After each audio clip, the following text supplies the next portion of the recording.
Hola, ¿qué tal? Bienvenidos a la magia de leer. En esta ocasión vamos a hablar de 5 clásicos que son indispensables en el género de terror. Así que, comenzamos. Vamos a comenzar con el más antiguo, que es El monje, de Matthew Gregory Lewis. Esta novela fue concebida a inicios del movimiento gótico, es decir, por ahí de 1790. En esa década es donde ve la luz esta novela. Está ambientada en España y es una mezcla de muchas situaciones y muchos personajes que en un inicio están de manera aislada y conforme va avanzando la historia se van uniendo esos caminos. El monje trata de la vida de Ambrosio, que es un joven fraile que fue abandonado a las puertas de un monasterio. Los monjes que residen en ese monasterio lo acogen, lo instruyen y con el paso del tiempo logra convertirse en un joven lleno de todas las virtudes, lleno de muchas capacidades para pues representar las virtudes cristianas. Sin embargo, por diversas situaciones, por diversos entes, Ambrosio va perdiendo la brújula y se deja seducir por las pasiones, se deja seducir primero por la vanidad, se deja seducir por la ira y finalmente el motor principal, la lujuria. Es una novela totalmente gótica. Esta edición de Editorial Alma ya la conocen ustedes, ya la he presentado en algunos videos. Lo bonito de esta edición son sus ilustraciones, que son bastante buenas. Está muy bien hecho. El libro tiene una calidad increíble.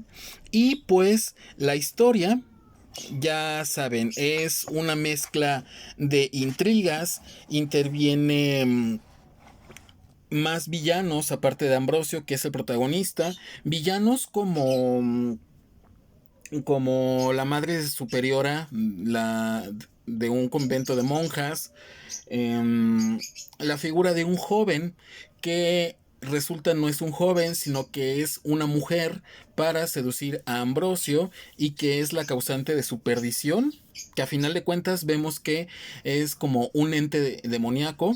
Y en esta novela vamos a encontrar pasiones, intrigas, pactos con el demonio, secuestros, leyendas como la de la monja ensangrentada, en fin, es toda una sinfonía de elementos terroríficos y oscuros que te van a mantener atrapado y que van a hacer que la lectura sea bastante fluida.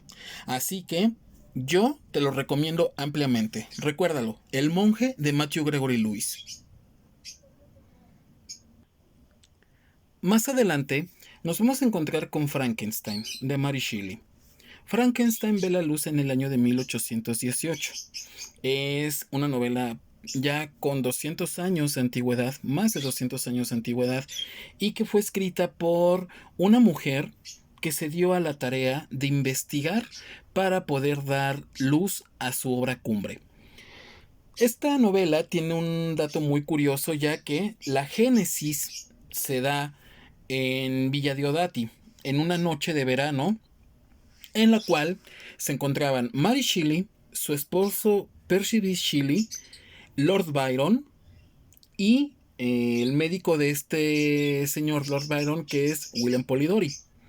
En esa reunión, Lord Byron propuso un reto de a ver quién era el que creaba una historia escabrosa sobre terror, una historia tétrica, y se impusieron ese reto. El primero que terminó ese reto fue Polidori con su relato El vampiro, que fue el que da el primer texto que da origen a la literatura de vampiros, pero ese es otro tema. Y posteriormente Mary Shelley.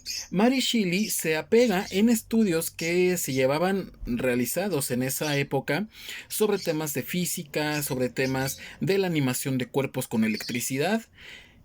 Hace su investigación y nos regala esta maravillosa obra, la cual el cine y la cultura popular han desvirtuado demasiado el concepto de esta novela. ¿De qué trata? Bien, Víctor Frankenstein es un joven que un día es rescatado por navegantes de un barco. Lo rescatan, está en aguas heladas y el capitán de este barco se hace su amigo y le cuenta su historia. Le cuenta la historia de su juventud, de su familia y de cómo cuando él era un joven, bueno, es un hombre joven, pero cuando era un poco más joven, tenía la noción de ser una persona muy importante.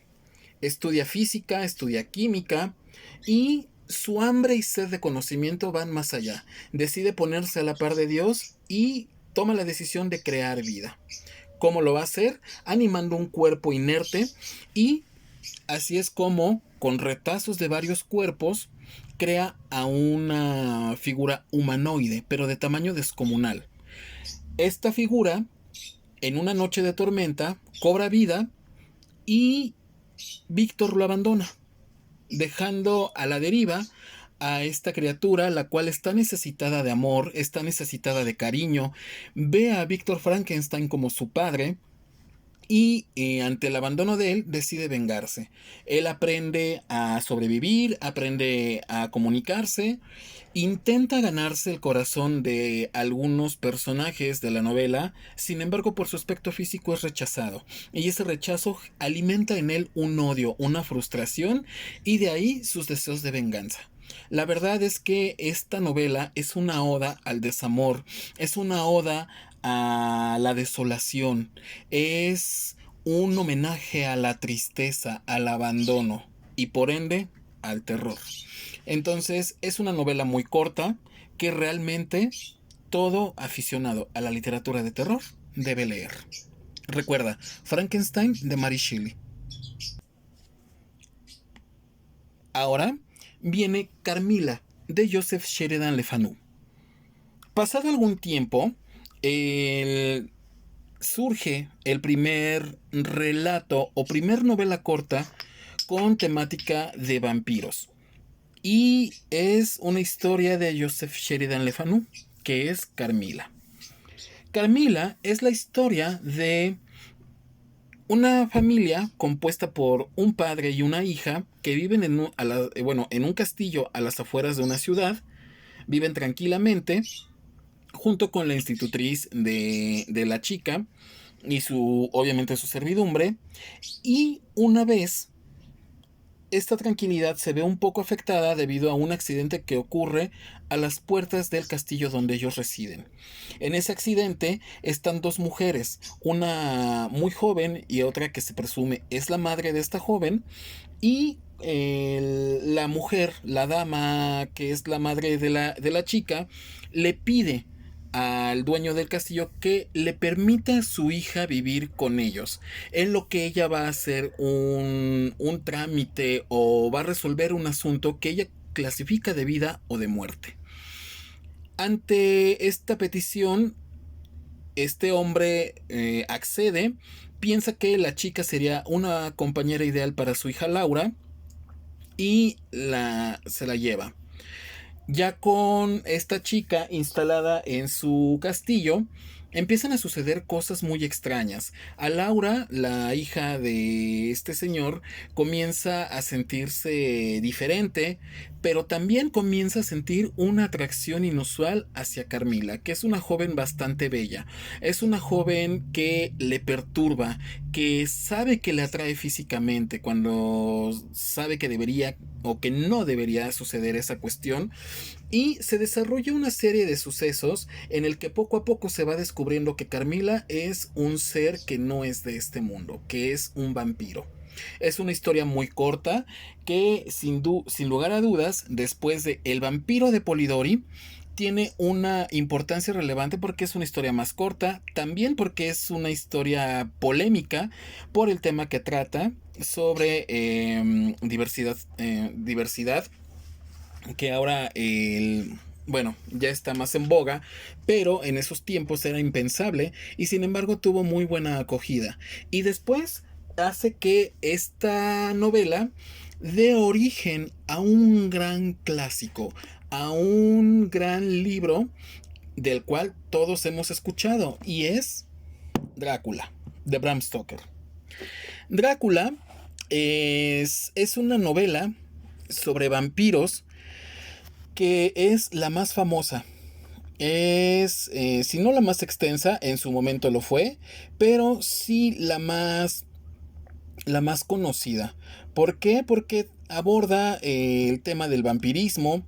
Es una novela, es compuesta de forma epistolar, es decir, por cartas entre varios personajes. Eso es muy interesante porque vamos conociendo la historia en la voz de sus protagonistas. Aunque el protagonista principal, que es el Conde Drácula, no tiene voz. Es solamente el monstruo o el villano al que todo mundo pretende acabar. No vamos a negar que el legado de Drácula ha sido importante para el cine, la literatura, el arte popular, inclusive la música y en el arte en general. Es una novela que ve la luz ya en la segunda mitad del siglo XIX, por ahí de 1880, bueno, es en esa década, y pues bueno, aborda temas muy particulares. La ambientación es excelente, es, eh, es una maravilla. Para mí es un deleite la lectura de Drácula porque está muy bien hecha, muy bien escrita. Se dice que es una historia verídica, de la cual, pues bueno, ya hablaremos más adelante en otro video, en donde nos vamos a centrar sobre la leyenda de Drácula, lo que hay antes y lo que hay después. Pero sí vamos a reconocer que es una obra que tiene una importancia y que es todo un clásico infaltable para los amantes del género de terror. Es un clásico de culto para todos aquellos que aman la temática de vampiros. Entonces, no lo pienses más y dale la oportunidad a Drácula. Y por último, y no menos importante, otra vuelta de tuerca de Henry James. Esta novela es una historia muy corta, pero muy interesante. Aborda el tema de casas encantadas y de fantasmas. Es la historia de una mujer que es contratada como institutriz de unos niños y va a ir a cuidarlos al castillo donde ellos residen, más bien a la mansión. Es contratada por el tío de estos niños. Una vez que llega a esta mansión y que conoce a los niños, poco a poco se van develando situaciones, se descorre el velo, se ven visiones y es una historia un poco perturbadora, una temática muy fuerte. Yo aún no me atrevo a desmenuzarla al 100% porque siento que me falta otra lectura para entenderla demasiado. Si bien es una obra corta, el estilo de Henry James es un poco complicado. A mí me costó trabajo adaptarme a su modo de escribir. Sin embargo, una vez que te adaptas, fluye y vas adentrándote en la historia y demás, pero sí tiene un cierto grado de dificultad para mí. El- es una historia que conforme vas descubriendo esas situaciones que yo te digo que pueden llegar a ser perturbadoras, dices, vaya, ante qué historia me encuentro. Y la verdad es que es un clásico infaltable, está muy bien escrito. Las situaciones de bueno, que describe Henry James son bastante buenas. En algún momento no sabes si es la realidad lo que está ocurriendo o es lo que ocurre dentro de la mente de la institutriz, de la protagonista. Y a final de cuentas no nos aclara qué es lo que sucede, con un final totalmente inesperado, como su nombre lo dice, otra vuelta de tuerca, que me dejó impactado. Es una novela muy corta, de este creo que no les había enseñado o era muy brevemente. También es una edición ilustrada que vale mucho la pena conseguir. Y pues dale la oportunidad en cuanto te sea posible. Hasta aquí este video, te agradezco que me hayas acompañado a través de este viaje por los 5 clásicos imprescindibles del terror. Espero que ya los hayas leído. Si no los has leído, te los propongo. Si ya los leíste, cuéntame qué es lo que te pareció. Te mando un fuerte abrazo y nos vemos la siguiente semana con nuevo contenido. Hasta luego.